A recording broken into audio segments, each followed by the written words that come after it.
Еркебұлан мен Нұрлыгүлдің отбасын құрғанына 2 жылдың жүзі болды. Жас шаңырақ иелері Жаңгірхан атындағы Батыс Қазақстан аграрлық техникалық университетінің студенттері. Еркебұлан Алпысбайдың Монғолия елінен келіп, облысымыздың іргелі оқу орнында білім алып жатқанына 5-ші жыл, ал Нұрлыгүл Көшекбаеваның Атыраудан келіп білім алғанына 3 жылдың жүзі болған. Олар бүгінгі таңда университет қабырғасында отбасылы студенттерге арнайы жатақхана беріп, жағдай туғызып жатқанына дән риза. Біз мұнда осы жатақханада, яғни семейный ота болып шығып, осылай енді тұрып отырып, барлық жағдайлар енді Жаңгірхан атындағы Батыс Қазақстан аграрлық техникалық университетінің атында жасалып отыр. Сол жағдайлар жасап беріп отырғанына және де осындай қаралас көмектесіп отырғанына жалпы жоғарыда айтылып өтетіндей, яғни көптеген бағдарламалар жүріледі. Солардың бірі, яғни мен осында оқуға түсуіме жаңағы осы елдің президенті, еліміздің президенті Нұрсұлтан Әбішұлының яғни өзінің көптеген үлестері, қосқан үлестерінің арқасында осындай оқуға түсіп, Монғолия мемлекетінде оқып жатқан. Ветеринария және биотехнология факультетінде оқимын. 3-ші курс студентімін. Биотехнология мамандығында оқимын. Осында 1-ші курстан бастап жатақханада тұрып отырмыз.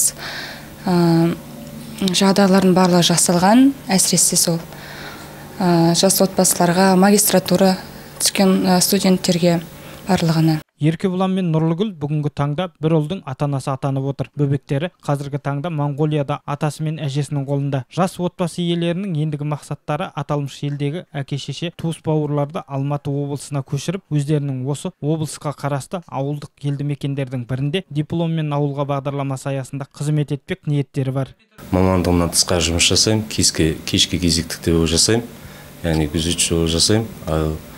Мамандықты бітіргеннен Алла осы жылдың жаз айдарында дипломымыз қолға алғаннан кейін, яғни мұнда дипломмен ауылға деген бағдарлама бар. Яғни сол бағдарлама арқылы, яғни бір ауылға барып өз үлесімді қоссам ба деген, яғни ойымда бар.